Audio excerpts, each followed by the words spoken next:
Қаңтардың 1-і 2023 жылы мұнай спецназ жұмысшыларының атынан үндеу. Қазақстан Республикасының президенті Қасым-Жомарт Кемелұлы Тоқаев Қазмұнайгаз басшы құрамына, Өзенмұнайгаз басшы құрамы Ибағаров Мақсат Оңғарбайұлына, Маңғыстау облысының әкімі Нұрлан Ноғаев мырзаға мұнай спецназ жұмысшыларының атынан үндеу. Қазіргі таңда біздің жұмысымыздың тоқтауына байланысты бұрынғы тендерімізді жұмысымызды орнына келтіруін сұраймыз.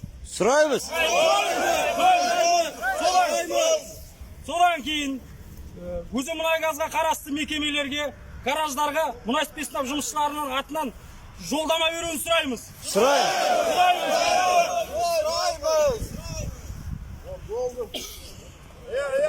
Қазақстан Республикасының президенті Қасым-Жомарт Кемелұлы Тоқаев Қазмұнайгаз басшы құрамына, Өзенмұнайгаз басшы құрамы Ибағаров Мақсат Оңғарбайұлына, Маңғыстау облысының әкімі Нұрлан Ноғаев мырзаға мұнай спецназ жұмысшыларының атынан үндеу. Қазіргі таңда біздің жұмысымыздың тоқтауына байланысты бұрынғы тендерімізді жұмысымызды орнына келтіруін сұраймыз.